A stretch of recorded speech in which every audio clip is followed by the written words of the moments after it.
Olá, bem-vindo ao Psicologia e Propósito. Mais uma vez eu estou aqui para mergulharmos juntos num assunto que tem a ver com saúde mental, nossa saúde, nosso cotidiano, nosso dia a dia. E hoje eu quero focar num tópico que chama muito a nossa atenção, principalmente em casos clínicos, que é a relação e o manejo das emoções. A gente sabe que elas vêm sem controle muitas vezes. Não dá para a gente apertar um botãozinho e desligar a raiva. Bom seria se pudéssemos fazer isso, mas não. Mas será que a gente consegue ter equilíbrio emocional? Saber lidar sem uso de medicação? E o autoconhecimento? É possível ser uma ferramenta para termos esse manejo de regular as emoções? Tem gente que trava por conta de vergonha, medo, ansiedade, raiva.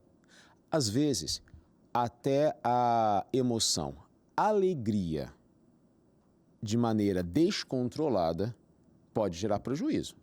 Por isso que eu converso hoje com o psicólogo clínico que já esteve aqui no programa e volta hoje, um grande amigo, eu acompanho nas redes sociais, é um cara fantástico. Luiz Caetano está aqui mais uma vez. Bem-vindo. Prazer. Obrigado aí pelo convite novamente, estar aqui. É um prazer todo meu poder compartilhar desse tema que para mim tem muito significado. Olha, eu fico muito feliz de você ter aceitado voltar aqui para o Psicologia e a gente poder falar sobre autoconhecimento e esse equilíbrio emocional, né? Tem alguma, antes da gente falar, né, qual a relação dos dois, o que você considera e o que você explica para os seus pacientes do que seria autoconhecimento? Tá. Tem um conceito dentro da Gestalt, que eu trabalho dentro da Gestalt terapia, que é o awareness, né? Que não tem uma tradução, mas o mais próximo que a gente traz é o dar-se conta, né? É o conhecimento que você tem daquilo que você está fazendo. Então, o autoconhecimento é você ter ciência daquilo que você está fazendo, das escolhas que você está fazendo, das emoções que você está sentindo dentro daquele momento. E a gente vive hoje uma vida, Anderson, tão no automático que as pessoas não se dão conta daquilo que elas estão fazendo. Elas cometem o mesmo erro, elas repetem erros de seus pais, às vezes nesse botão automático, sem ter esse conhecimento. Então, ter esse autoconhecimento é um conceito tão importante dentro da psicologia, dentro do consultório que a gente trabalha, mas também dentro da nossa vida, dos nossos relacionamentos, da nossa vida, da nossa carreira também. Qual é o nome do termo? Awareness. Awareness.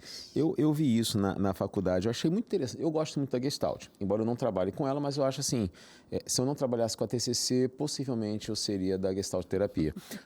E mais uma coisa que você me respondeu agora que me deixou muito curioso, porque no autoconhecimento você falou ter conhecimento, ter uma ciência do que faz, de onde está, mas não do que é.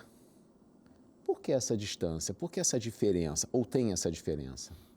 Dentro da Gestalt também, a gente trabalha com o conceito do aqui e agora, né? O aqui e agora é onde o espaço e o tempo ele acontece dentro daquele momento. Se a pessoa não está conseguindo pensar nem naquilo que ela sente, como é que ela vai pensar no que ela é? Mas não quer dizer que vocês não entrem nesse tópico, mas vocês primeiro veem aquilo que dificulta de chegar nessas respostas. Exatamente. É um processo onde a gente caminha junto para que ele tenha o total conhecimento de tudo que configura aquele momento que acontece. É óbvio que dentro da Gestalt o passado importa para a gente, mas o mais importante é como que o passado se apresenta aqui hoje. E às vezes, muitas das vezes, existem algumas interrupções, algumas coisas, algumas emoções que nos atrapalham de entender o porquê que a gente está agindo dessa forma hoje. Por que o nosso passado se faz tão presente? Por que o meu passado está ditando o meu futuro? Tá, e agora fazer essa descoberta é um processo, né, que vai aos pouquinhos. E não é fácil, né, porque às vezes a gente tem umas certas limitações para permitir, mesmo que seja focado no aqui e agora, no presente, você acaba visitando o passado, porque hoje somos uma consequência do que vivemos. Mas a gente tem umas certas dificuldades de abrir portas do passado para uma outra pessoa, mesmo com um vínculo terapêutico, mesmo tendo já um tempo de relação terapêutica. É difícil. Cada um tem o seu limite, né? E o autoconhecimento, ele parte muito desse princípio, né? Qual é o seu limite? Até onde você consegue ir? Quais são as portas que você consegue abrir dentro dos seus sentimentos, dentro das suas emoções, dentro do seu pensamento? E quanto mais portas a gente consegue abrir, mais a gente consegue caminhar e você vai tendo recursos suficientes para você tomar a decisão assertiva dentro daquele momento. Porque o processo terapêutico, a gente não está ali para resolver todos os problemas, mas nós estamos ali para descobrirmos o que está causando aquele problema e você criar ferramentas para que você possa sozinho poder sair daquela situação ou entender o que te colocou dentro daquela situação. A gente sabe que o autoconhecimento, ele contribui no equilíbrio emocional e no bem-estar, porque você também já sabe o seu limite, o que você pode fazer, o que você talvez consegue fazer de forma plena e tranquila, o que não dá para fazer e preciso da ajuda do outro. Se eu conheço bem a mim mesmo, eu vou ter mais equilíbrio com as minhas emoções. Mas aí vem uma pergunta assim para você. O que seria esse autoconhecimento emocional? Você falou, às vezes a pessoa não consegue nem saber identificar o que sente, quanto menos o que é. É tão difícil para a gente conseguir diagnosticar, além da raiva, tristeza, alegria, medo e ansiedade, é tão complexo da pessoa conseguir... E peraí, eu acho que eu estou sentindo inveja, que é uma emoção. Por quê? O autoconhecimento, ele abrange todas as nossas emoções, todos os nossos sentidos, só que existem alguns tabus, né? Uhum. Você acabou de citar a inveja. Inveja a gente aprende que não é uma coisa positiva, que é uma coisa ruim. Se não me engano, é um pecado capital, não é? É um inveja? pecado. É considerado popularmente como pecado capital. Exatamente. Então, como é que eu posso estar cometendo esse pecado? Uhum. Então, muitas vezes a gente foge dessas emoções, foge desses sentimentos, dessas situações que a gente mesmo se coloca dentro da cadeia, né? Dentro dessa prisão. Então, muitas vezes a pessoa, por conta do seu ego, por conta desses medos de vaidade, pode não querer abrir essa porta dessa emoção para que ela não possa permear e entender o que acontece Sim. ali dentro. Inveja é um sentimento, é uma emoção que faz parte da gente. O problema não é a inveja, o problema é o que você faz com isso. É um desafio você perceber e aceitar que você tem emoções que são desconfortáveis. Por exemplo, tem pessoas que sofrem sofrem um grande descontrole com a raiva. E aí, quando você pontua isso, ou você traz isso à tona, ela considera, não é que eu seja movido pela raiva. Eu fico irritado, porque as pessoas têm não vou dizer uma necessidade, mas eu acredito que seja algo muito natural do ser humano se proteger. Então, ele se protege para não ser taxado como o cara raivoso que é agressivo, o cara invejoso que quer o mal dos outros, né? Ou aquele que é o medroso. Até porque você tem algumas linhas que consideram o medo como se fosse algo que, não, o medo é totalmente um problema. O medo também te ativa para você tomar cuidado com alguma coisa, né? Tem um ponto muito interessante que eu queria só trazer à tona aqui, sobre o medo. O missionário R.R. Soares tem um livro chamado Medo, Fecha Essa Porta. E ele traz uma referência, uma leitura sobre o medo muito interessante, que ele pontua que o medo é o oposto da fé. Porque se você tem fé na palavra de Deus, você tem uma garantia de que você tem o teu Redentor que vive. Quando você tem medo, você invalida aquilo que Deus fala e você acredita naquela tragédia ou naquele pensamento que veio à sua cabeça, que alguma coisa vai acontecer, que tem algum problema, né? Algum monstro, enfim, alguma coisa. E aí você precisa fechar essa porta do medo. Eu acho muito interessante porque quando ele pontua isso, ele não invalida a emoção. Você tem a emoção de medo, mas você precisa saber, peraí, eu não posso viver à base do medo. Eu não posso ignorar. E aí quando você trouxe para mim a questão, eu acabo deixando de lado essas emoções que são desagradáveis, parece que, não, eu não tenho, deixa de lado como se ela se resolvesse sozinha. Mas isso não acontece. Não, é impossível isso acontecer.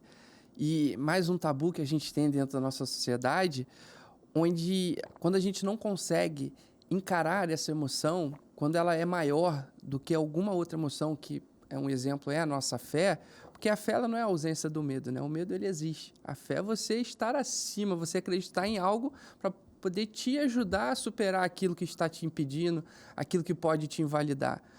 Mas são emoções que você nos trouxe agora, Anderson, que fazem parte do nosso dia a dia. São emoções que, se você coloca elas de lado, você não aprende a lidar com elas. Todos nós temos medo. O medo ele é essencial para que a gente viva. Se eu não tiver medo de passar numa avenida que está tendo um arrastão, eu vou passar por ela e eu provavelmente vou sofrer algum acidente. Verdade. Uma outra emoção que é muito comum as pessoas falarem sobre hoje é a ansiedade, né? Aí eu tenho que ser uma pessoa sem ansiedade. Não te faz bem. Nós temos que ter ansiedade. É comum atrelar a emoção, a ansiedade ao transtorno de ansiedade generalizada, né? Todo mundo acha que a ansiedade é o problema, mas não, são duas coisas diferentes. São diferentes. O transtorno é quando passa dentro daquela normalidade, ele passa para ser uma coisa que está te causando alguma deficiência, algum prejuízo na sua vida, né? Mas se você não tem ansiedade, você entra no outro eixo, que é uma depressão, você não sai de casa. Pessoas deprimidas, elas têm essa baixa ansiedade, não conseguem fazer nada. Sim. Então, ansiedade, se você conhece, se você controla, se você consegue conversar com ela, ela vai te ajudar a você conquistar seus sonhos e objetivos. Eu tenho uma ansiedade grande de vencer na vida. É importante que você tenha isso, que você alimente essa ansiedade. Ela só não pode ser maior do que as suas outras emoções. Por isso que o ideal é sempre a gente buscar o equilíbrio das coisas. E o autoconhecimento te ajuda nisso, André. Agora, ter uma percepção do que gatilha essas emoções é também uma consequência do autoconhecimento. Com certeza. Porque aí, quando você se conhece, você sabe, a pessoa está começando a falar demais. Eu me conheço, eu sei que isso vai me dar... Às vezes a gente tem esse autoconhecimento, né? Você está num ambiente que alguém começa a soltar umas piadinhas que você não gosta, o que às vezes a gente faz? A gente costuma pegar a nossa mochila e vai embora. Porque a gente sabe que se permanecer ali, vai dar problema. Não estou falando que vai dar problema, que vai cair na pancada, não. Estou falando que a raiva vai vir à tona, você talvez vai falar uma coisa e pode extrapolar, você não quer ter dor de cabeça, não quer se estressar, e aí você se afasta. Mas a gente costuma fazer isso pontualmente. O que você indica para a gente perceber alguns gatilhos internos? Né? Vamos começar pelos gatilhos físicos, que talvez seja mais fácil da gente conseguir perceber. Tá.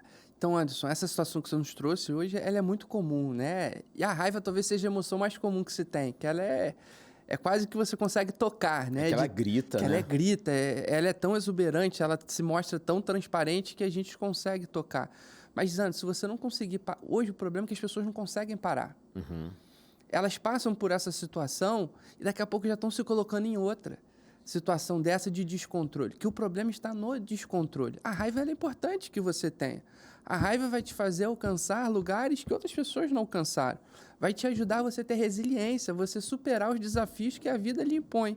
O problema está em quando você deixa que essa raiva comece a ditar quem você é. Sim. Quando a raiva dita, quais serão as suas ações? É como alguém que acaba de passar por um problema de alcoolismo, ela ainda não tem um controle, ainda não consegue segurar para não beber, passa em frente ao bar todos os dias. Ela vai ter dificuldade sobre essa situação. Então, você entendendo quais são os gatilhos, quais são as situações que despertam esse sentimento, essa emoção dentro de você, vão te ajudar a te preservar. O que eu sempre costumo dizer, seja com as pessoas que trabalham comigo, ou seja dentro do consultório, é que nós temos que nos dar o valor. E nos dar o valor é quando a gente evita algumas situações que vão nos expor. Porque a gente perde tanto tempo antes tentando mudar o outro. A gente perde tanto tempo mudar situações e coisas que a gente não tem controle. Sim. Sobre o que nós temos controle? Sobre aquilo sobre as ações que eu tenho a partir das minhas emoções. Isso está no meu controle. A gente se desgasta muito porque, primeiro que a gente tenta resolver o problema que está no outro e a gente não consegue. Né? Mas a outra pessoa me irrita. Primeiro, a gente não vai conseguir fazer com que o outro pare de te irritar. Mas a gente tem como fazer com trabalho, com terapia, com orientação, para que você não se irrite. Ou para que você evite essa situação. Só que é muito difícil. É mais fácil culpabilizar o outro para que ele fique quieto, cale a boca, né, mude, que eu mudar. Que para eu mudar vai... mas eu mudar... Existe isso na clínica com você? Muito, existe muito, porque o natural do ser humano é ele se colocar dentro de uma situação meio que intocável, né? Eu não erro. Ele é bonzão. Eu sou bonzão. Quem está errando é sempre o outro. E o autoconhecimento, porque errar é humano. Isso nos faz ser humano, né? Todos erram. Se a gente está aqui na Terra, se a gente está buscando algo de melhor, é porque a gente errou e vai continuar errando até a gente acertar. Então, quando a gente lida com o erro da maneira mais saudável, a gente entende que o erro não é para a gente se marginalizar ou para que a gente se exclua. Não, pelo contrário, para que a gente aprenda e evolua. E essa relação natural com o erro que a gente tem, ela passa muito da nossa infância, de como a gente cresceu, das inferências que nós tivemos. Eu pego pacientes que os pais não aceitavam que ele errasse. Hoje ele não sabe lidar com o erro dele.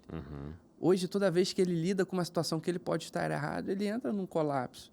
Fica nervoso, as emoções vêm à tona, porque ele quer fugir disso. Quando não, ele evita entrar em qualquer projeto com medo de errar e ter que enfrentar isso. Né? Exatamente, porque ele não está lidando, ele não abriu essas portas das suas emoções para ele conversar com elas e entender. O erro é normal, faz parte do nosso dia. Se nós chegamos até aqui, porque nós já erramos um bocadinho.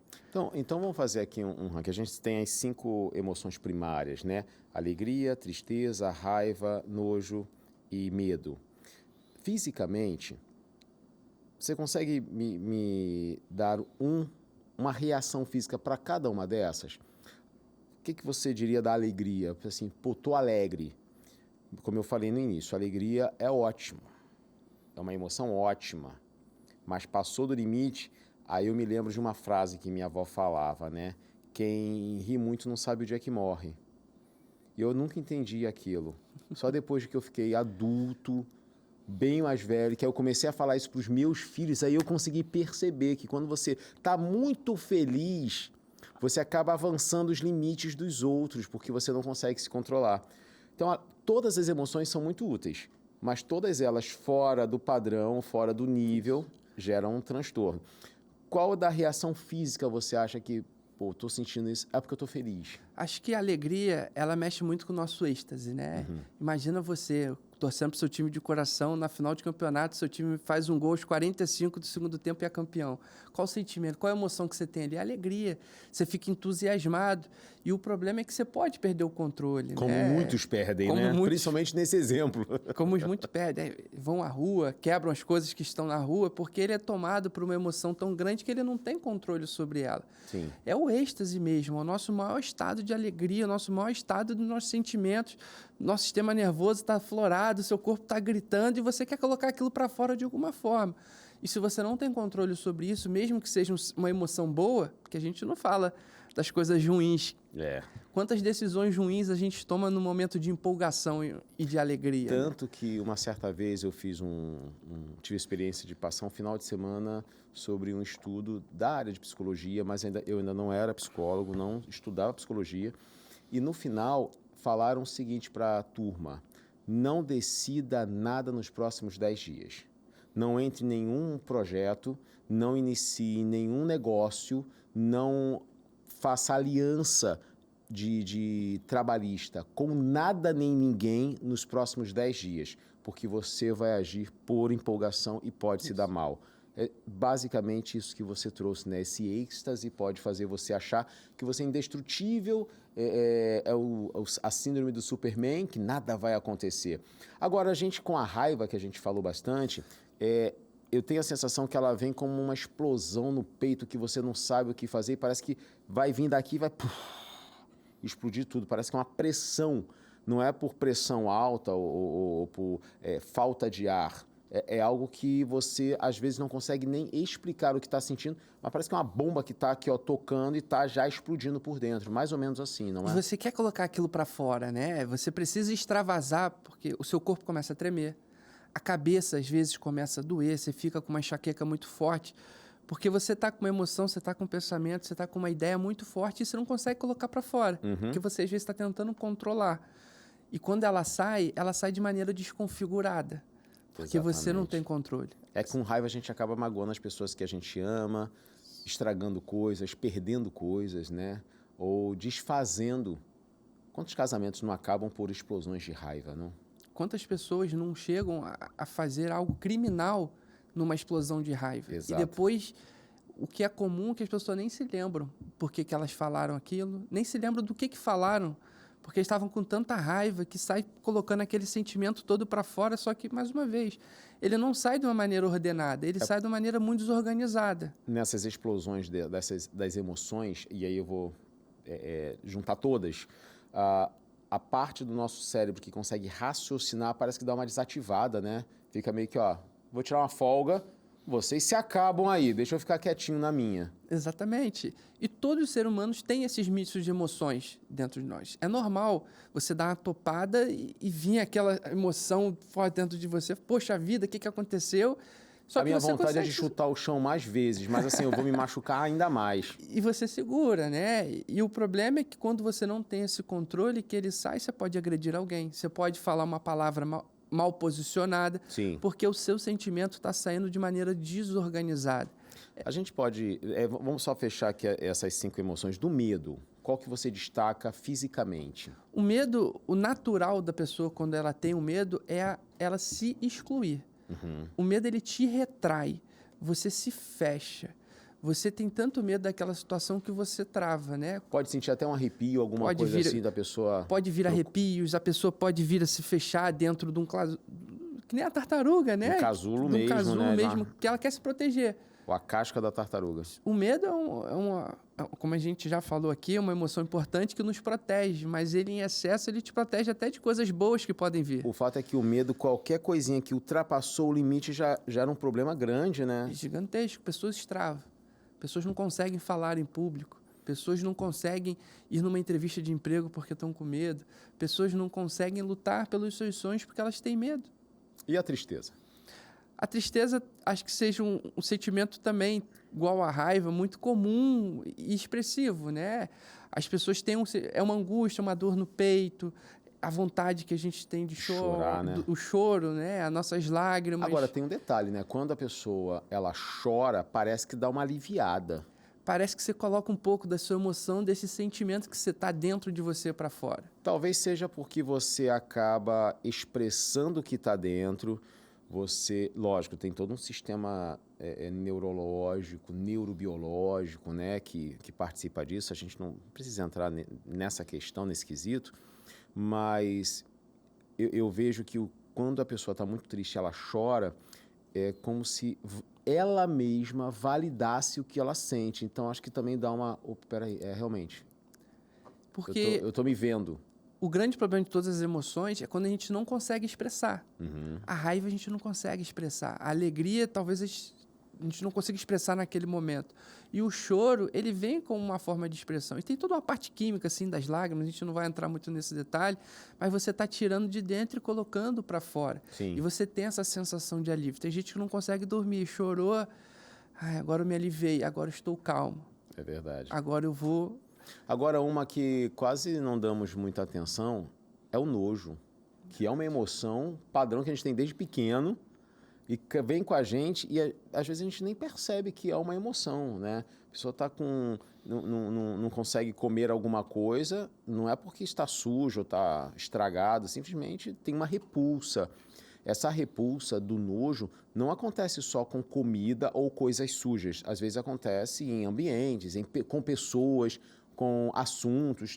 Isso é bem amplo, né? Totalmente. Muito dependendo da sua história, né?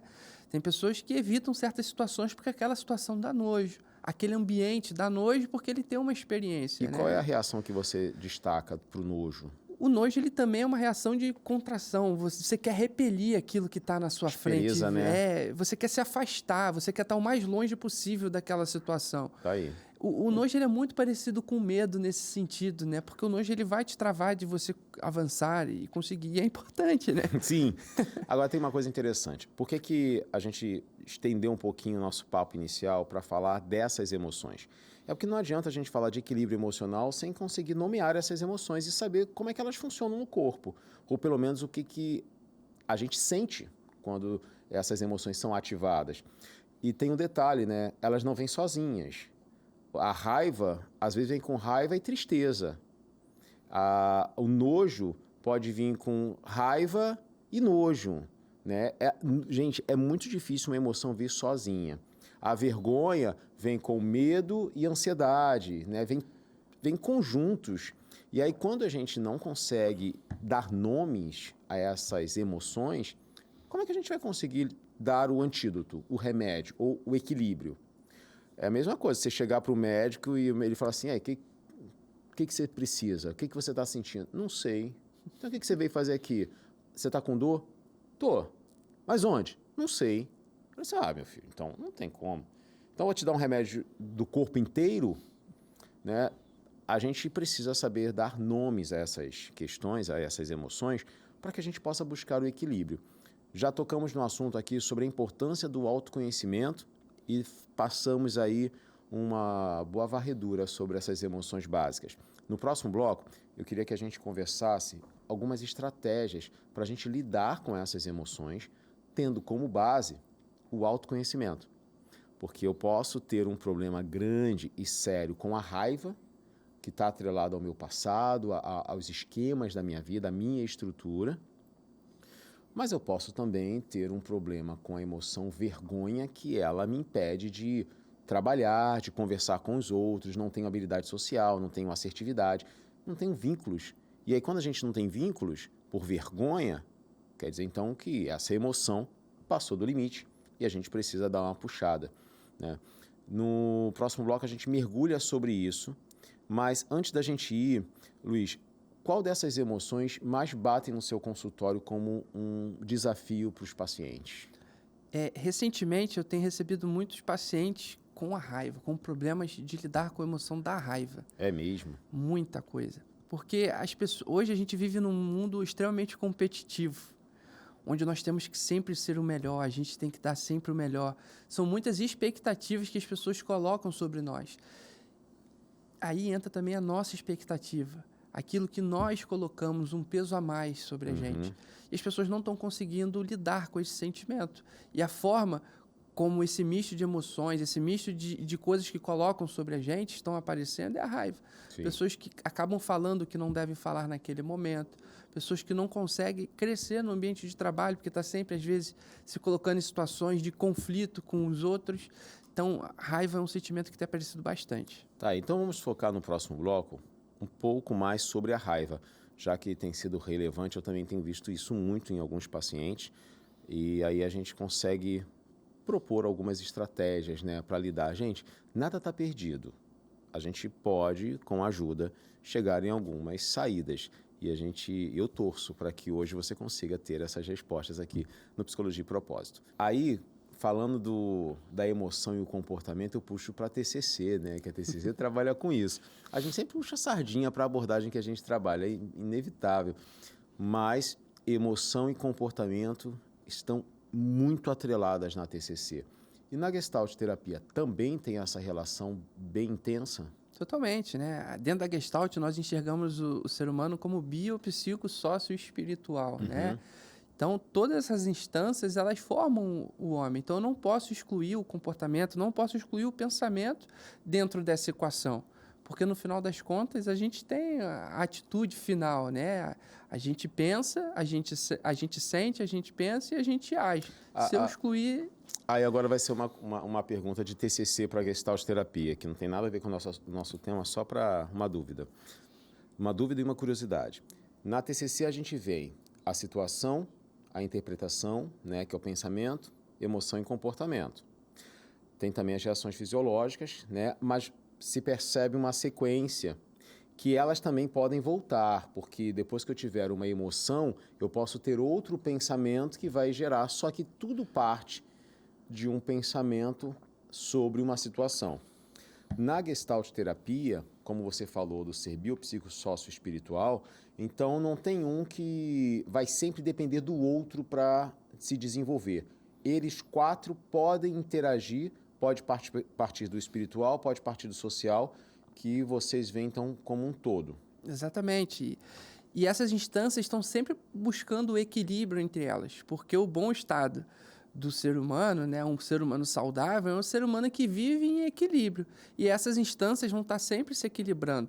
Se você está trabalhando muito, o seu lado social está muito aflorado, você vai ter o seu lado físico, o seu lado mental vai ter que dar uma baixada para poder vocês ir se regulando. Alguma coisa vai decair, né? É uma gangorra, né? Subir um, descer o outro, não tem jeito. Bom, Hoje a gente fala sobre autoconhecimento e equilíbrio emocional e no primeiro bloco a gente deu uma passeada assim muito boa sobre as 5 emoções básicas, né? Alegria, tristeza, medo, raiva e nojo. E como a gente se percebe, né? O que fisicamente a gente sente quando essas emoções são despertadas.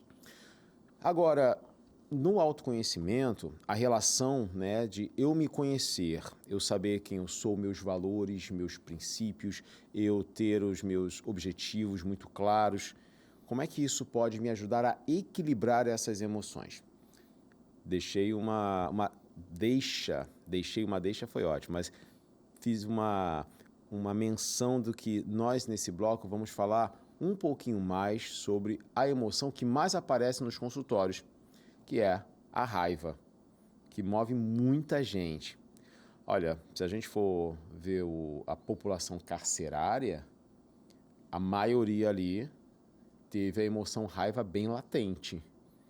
Se a gente for perceber os grandes processos judiciários, a raiva está muito presente. Se a gente for ver casamentos que não se mantiveram, não estou dizendo que só a raiva, mas foi uma emoção que se fez presente durante todo o processo de separação. E às vezes até depois. Não estou justificando. Então tira a raiva que acabou o divórcio. Não, não é isso. Cada caso é um caso. Mas é uma emoção muito pertinente e que muitas pessoas têm dificuldade de lidar. Por que será? Primeiro porque ela é a que mais aparece, né? De todas as emoções, ela é a que chama mais atenção, porque geralmente ela que vem as ações mais fora do comum, né? Ninguém quebra um prato se não tá com raiva, né? Sim, verdade. Ninguém agride o outro se ele não tá imbuído da raiva. Sai de casa bem, tomou um café feliz, vai lá na rua e dá um tapa no outro. Ninguém faz isso à toa. Exatamente, tá? Então, esse seria o primeiro contexto, porque ela é a que mais aparece e ela acaba ofuscando outras emoções. E no nosso primeiro bloco, você muito bem disse, né? Uma emoção sempre vem através de outra. Às vezes ela está ali em menor quantidade aparecendo e a raiva aparece de maneira maior. Então, o autoconhecimento ele vai sempre te ajudar, Anderson, nesse sentido de você entender o que você está fazendo. Porque o primeiro passo para você mudar é você saber o que você está fazendo. E você entender o quão prejudicial é para você hoje e para você amanhã. Agora, como é que a falta desse autoconhecimento pode me prejudicar para eu manter esses comportamentos repetitivos que você pontuou sobre isso no primeiro bloco? Se você não tem o conhecimento daquilo que você está fazendo que é prejudicial para você, como é que você vai mudar? Você vai achar que está normal. E você vai repetir no seu comportamento, você vai perdendo oportunidades. Chega hoje pacientes no meu consultório que perderam diversas oportunidades na sua vida e em nenhum momento conseguiram reconhecer o porquê que perderam aquela chance. Sempre foi culpa do outro. E geralmente o comum é, não, a culpa é do outro. Existiu uma panelinha naquele trabalho que me tiraram daquela posição. Ele não quis me promover. Porque existe um favoritismo. Não, ele não consegue olhar para dentro de si. E mais uma vez, quanto tempo a gente perde na nossa vida tentando mudar e ter controle sobre aquilo que não está nas nossas mãos? E quando a gente faz isso, acabamos ocupando um lugar de vítima. É como se não fôssemos responsáveis pelas coisas ao nosso redor. Somos só os receptores. Você fez isso, eu fico mal. Não consegui a promoção porque você tem outro favorito, então você me prejudica. Não consegui ter filhos porque viu como é que a vida é injusta comigo. Tive um problema no casamento, porque é ela que não me entendeu. A gente acaba se colocando, quando tomamos uma postura de o problema é sempre do outro, como vítimas, né? A gente é bem inocente, parece que a gente é o sol do sistema solar, que tudo tem que girar ao nosso redor, e a vida não é assim. Não, e nunca vai ser. E eu costumo dizer que essas desculpas verdadeiras, elas servem só para bengala, mas elas não te ajudam a evoluir. Só prejudica, na verdade. Só te prejudica. Né? Ela te faz continuar na mesma situação que você está. Pode ser que na hora de você dormir antes, essa desculpa verdadeira até te conforte, porque ela não vai te tirar da zona de conforto. Sim. E quando a gente não sai da zona de... Massageia seu ego, né? Exatamente. Quando você não sai da zona de conforto, você não evolui. Você não se torna um profissional melhor, você não se torna um marido, uma esposa melhor, você não se torna um amigo melhor, você não se torna qualquer tipo de situação que você esteja fazendo de uma maneira melhor. Agora vamos colocar numa situação, uma pessoa que não faz terapia, nem com a Gestalt, nem com a TCC, acho que com ninguém. Mas ela se percebe que precisa se conhecer. Ela tem essa percepção das emoções. Mas como é que ela vai conseguir se ligar que ela está mantendo o mesmo comportamento repetitivo? Porque se outra pessoa chegar para falar, pode causar uma terceira guerra mundial com ela. Tem gente que não gosta de receber uma alfinetada. Lógico, tem pessoas também que não sabem alfinetar, né? A gente na clínica, a gente alfineta, tá, gente? Na verdade, só que a gente faz de uma forma muito, muito interessante. A gente fala assim, olha, agora eu vou te provocar. Aí a pessoa já sabe que você vai provocar, então ela já está preparada. Mas na vida fora do consultório, as pessoas alfinetam de longe, né? Nem com alfinete, é com lança mesmo e não quer saber. Mas ela quer aprender, quer saber lidar com isso, mas precisa se conhecer. Como é que faz? Acho que é engraçada a situação que você nos traz agora, Anderson, porque geralmente as pessoas elas estão sempre, parece que em defesa, sabe? Tá todo mundo o tempo inteiro querendo me atacar e eu tenho que me defender. E quando você chega, às vezes, no consultório, a pessoa se desarma. E talvez essa seja a virada de chave que nos ajude a ter uma crítica construtiva, um apontamento de algo que você está fazendo e você vai decidir antes se isso faz bem ou mal para você. Eu não estou aqui dentro do consultório, que às vezes as pessoas acham, não, o psicólogo está ali e vai me falar o que é certo e o que é errado. Eu não estou ali para te falar o que é certo e errado. Mas olha, eu vou compartilhar uma experiência que eu tive recentemente com um caso que eu comecei a perceber que no consultório a pessoa era muito passiva e muito boa. E toda vez que eu faço anotações, às vezes, durante a terapia, eu não gosto de ficar anotando tudo que a pessoa fala, porque eu prefiro ir gravando a história da pessoa, né, do que sair relatando tudo. Quando eu ia escrever, a pessoa, olhando para mim, ela olhava para baixo. E aí eu comecei a perceber isso e falei assim, tá, então deixa eu testar, deixa eu fazer uma avaliação. E comecei a colocar algumas situações para que a pessoa pudesse manifestar o que pensa. E aí chegou um momento que eu parei e falei assim, olha, eu vou te fazer uma pergunta agora. Por que você tem medo de eu te julgar, se eu não vou te julgar? Porque todas as vezes que você me pontua algo, você sempre limita muito as palavras para que eu não pense mal de você. Só que enquanto você não me falar o que realmente é, como eu consigo ajudar você a se conhecer e se descobrir? Porque eu não sou juiz. Eu não fiz direito, então não posso nem acusar para ser promotor, nem defender. Também não sou juiz para julgar. E mesmo se eu fosse, não estaria ali para fazer isso. E aí você me falando isso, eu lembrei desse caso, porque é tanta defensiva, mas às vezes é a defensiva sem agredir. É simplesmente, não, ele fez isso, mas tá bom. Isso aí, né, eu entendo. Se entendesse mesmo, não teria levado o problema para a terapia. Se batesse de frente e não levasse que bateu de frente, é porque não quer expor aquilo que realmente sente, porque é um desafio. Imagina, você passa 40 anos da sua vida, seus pais não foram tão presentes na sua construção emocional, e aí do nada você está dentro de uma sala 3x2, com uma pessoa que você nunca viu, e você tem que falar tudo para aquela pessoa. Já tive casos da pessoa levar 3 meses para me contar uma coisa, porque é difícil, né? É autoproteção isso. Isso é totalmente natural. Com certeza. E esse medo, né, desse julgamento que o psicólogo vai ter, e você está num ambiente controlado, sim, onde é explicado, né, no meio da consulta que você não está ali para julgar, você está ali para construir, caminhar junto. Imagina como é que você se comporta lá fora, que aí você está num ambiente que as pessoas vão julgar. Que vão te julgar. E se você não conseguir ter as melhores atitudes, vão te prejudicar, você vai perder a oportunidade Aí por isso que as pessoas, muitas vezes, elas têm as piores decisões possíveis, porque as emoções estão afloradas e ela não consegue pensar. Que o grande problema da nossa emoção é que ela afeta a nossa capacidade de pensamento, a nossa capacidade de raciocínio. O nosso córtex pré-frontal fica de folga, né? Ele é desativado ali. Exatamente. E você toma aquela decisão, você pensa de acordo com o que você sente. Exatamente, é verdade. Agora, como é que a gente consegue reconhecer essas emoções difíceis sem se deixar dominar por elas? Percebi que eu estou com raiva. Se eu não fizer algo agora, eu posso fazer uma besteira. Percebi que eu estou com medo. Se eu não conseguir resolver esse medo agora, eu vou entrar para fazer uma apresentação de trabalho e vai dar ruim. Porque eu não vou conseguir pensar, eu não vou conseguir agir. Eu estou com muita ansiedade, só que eu estou indo para uma luta de jiu-jitsu.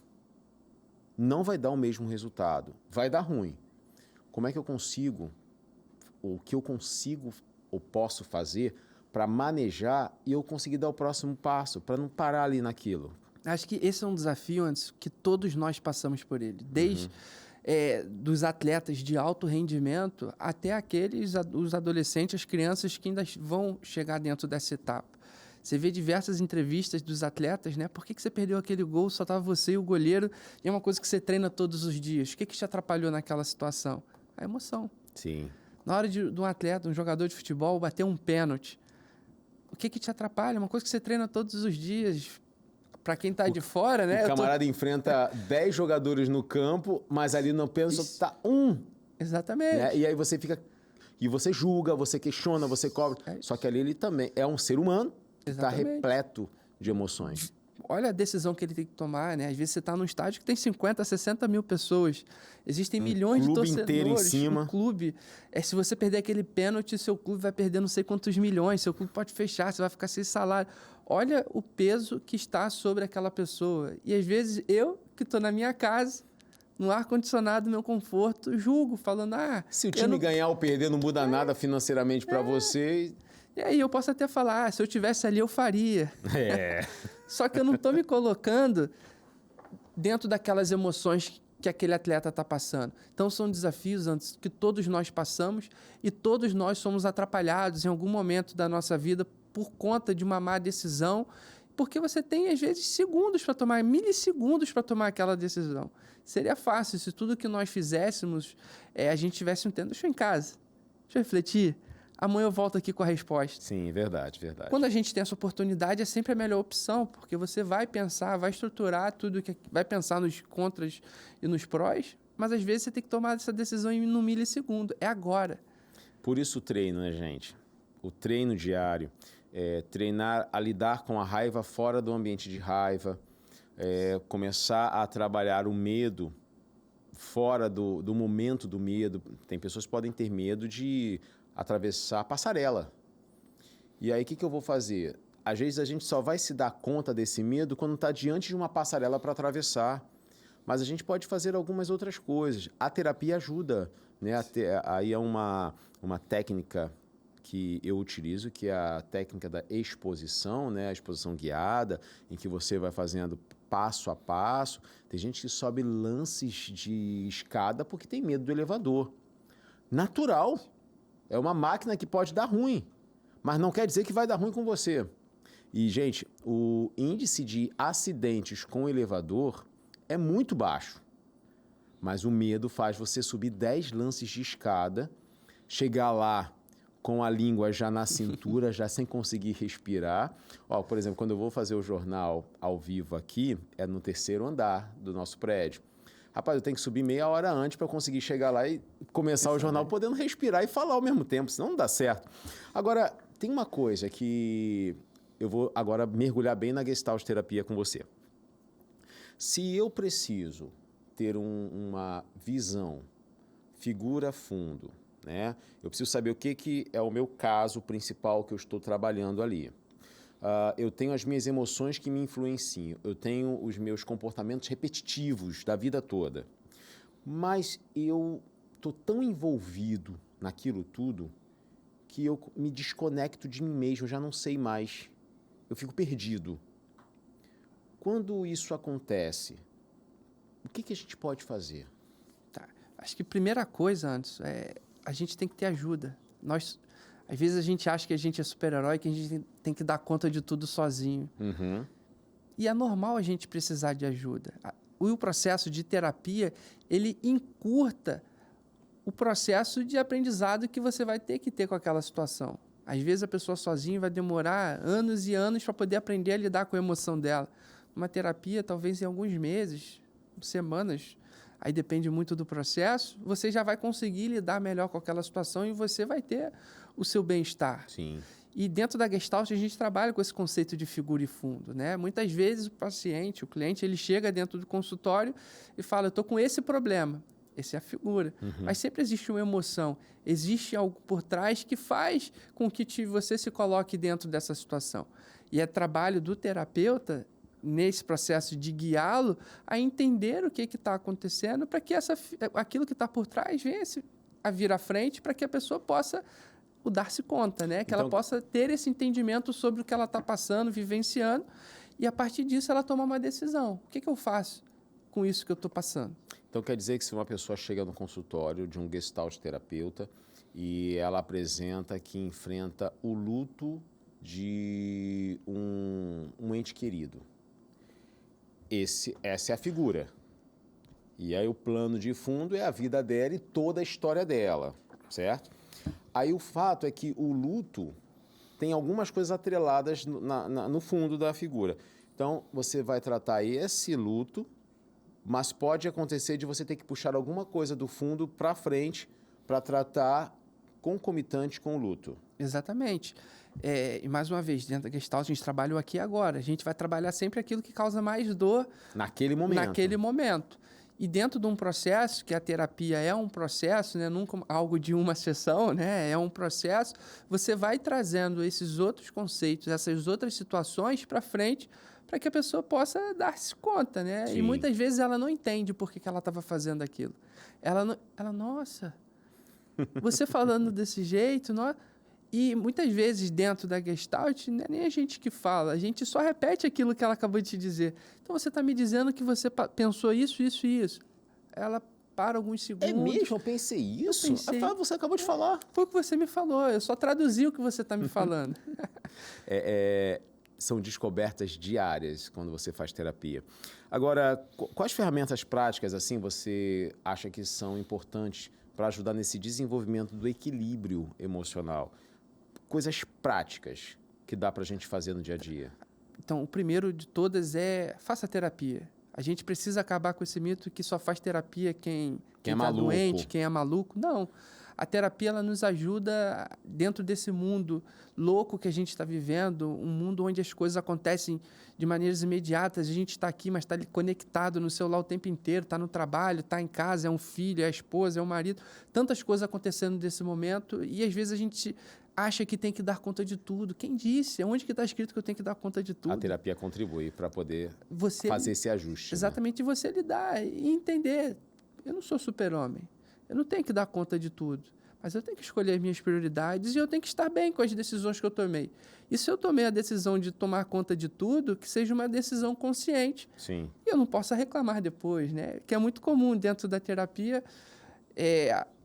O paciente ele passa por uma situação, a gente chega ao entendimento daquela situação, na semana que vem ela se repete.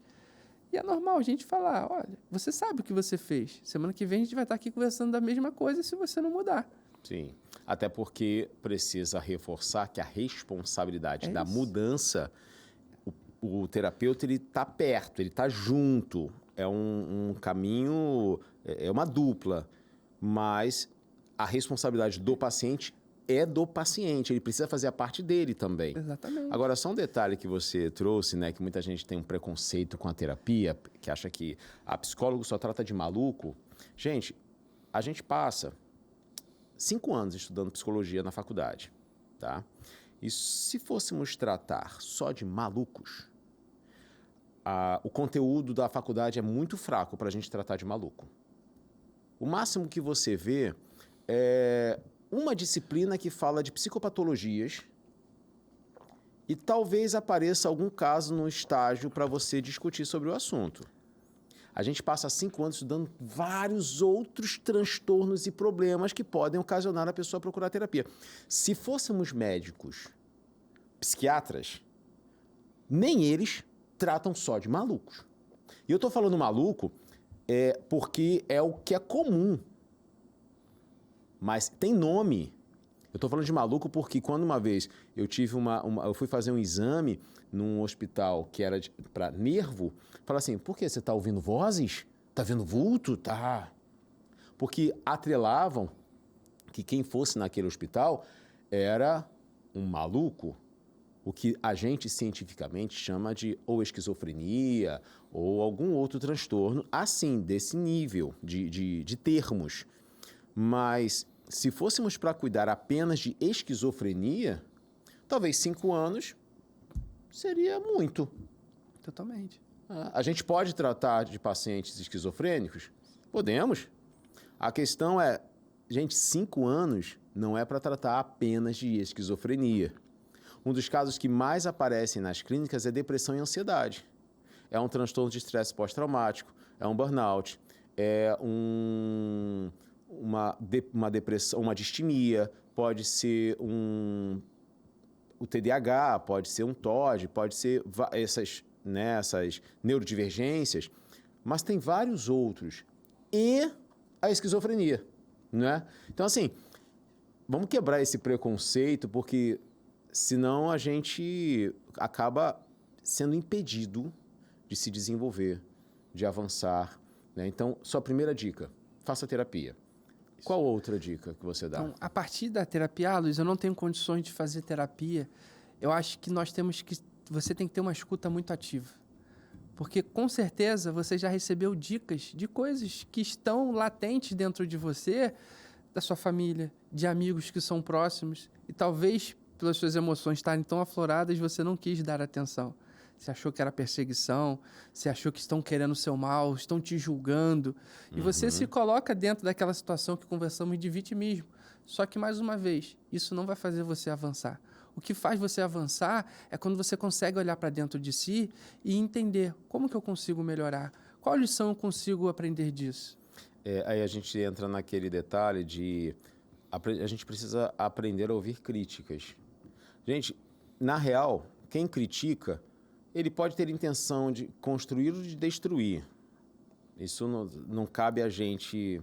não, eu vou fazer para você, Luiz, uma crítica construtiva. Primeiro que você não vai ter certeza se eu estou realmente querendo construir algo em você, ou se eu estou querendo te beneficiar com a minha crítica. Mas como é que você vai reagir a essa crítica? Ela pode ser verdadeira, ela pode ser 50% verdadeira, até porque foi do meu olhar, do meu ponto de vista, não quer dizer que o meu ponto de vista esteja 100% correto, e ela pode ser 100% falsa. A questão é humildade para você ouvir aquilo e avaliar. Às vezes, quando bate de contra, né, mexe com nossa ferida, não, isso aí é inveja. Tá com raiva de mim porque não tem o que eu tenho. Porque tá querendo me pisar. Às vezes pode ser, mas pode não ser. E mesmo se for para pisar, será que eu posso aprender alguma coisa? Essa escutativa que você falou faz a gente aprender a ouvir os outros sem essa defesa agressiva, né? Ao invés de, vou me blindar, não vou ouvir, mas além de não ouvir, eu também vou rebater. Aí não tem como ter evolução. Não tem. E quando a gente está nesse estado constante de defensiva, onde parece que a gente está lutando contra tudo e todos, e é muito comum, Anderson, hoje as pessoas... Você vai falar qualquer coisa, a pessoa acha que já geram uma discussão, porque acha que você está... Não, já tem resposta, né? Mas eu não falei nesse intuito, eu falei para o seu bem, eu falei aqui numa conversa, mas a pessoa está no estado... Isso já é um sinal que você precisa de ajuda. Tá aí. Já é um sinal que algo não está em equilíbrio dentro de você. E se a opinião do outro te afeta tanto, ela destrói tanto o seu construto do seu eu, já é um sinal que você está precisando de ajuda. Porque num estado de equilíbrio, a opinião do outro não vai me destruir. Ela vai me fazer, nossa, isso aqui me serve. Nossa, Ou não. Ou não. Tá aí, verdade. Isso Verdade. dentro do estado de equilíbrio que você está. Só que geralmente a gente não está nesse estado de equilíbrio. E a opinião do outro soa como uma ofensa para a minha vida. Sim. Aí eu quero brigar. A opinião do outro sobre você, sobre sua família, sobre seus filhos, sobre a criação que você dá, sobre seu trabalho, enfim. Isso se expande para todas as áreas. Luiz, muito obrigado pela sua presença. A gente estourou o tempo aqui, mas eu quero te agradecer de verdade por ter acrescentado, por ter compartilhado um pouco da sua vivência e do seu conhecimento aqui para ajudar tantas pessoas. Quem quiser acompanhar você no Instagram, qual é? É Caetano.lui, ou Luiz Caetano. É Caetano.Luiz sem o Z? É, isso, sem o Z, Caetano.lui. Tá ok. Segue lá, você vai ver, tem várias atividades. Você também é diretor de um centro técnico, né, de educação. Qual é o nome? É o Grau Técnico Educacional. E ali tem vários cursos. Ele compartilha tudo nas redes sociais, é muito bacana. Você que está tentando ver uma alternativa, é um bom espaço para você acompanhar, aprender. Caetano, muito obrigado de verdade pela sua presença aqui hoje. E você de casa, obrigado pela sua companhia. Foi um prazer compartilhar com você tanto conhecimento aqui com o Luiz, trouxe tanta coisa boa pra gente. Esse foi mais um Psicologia e Propósito. Tchau!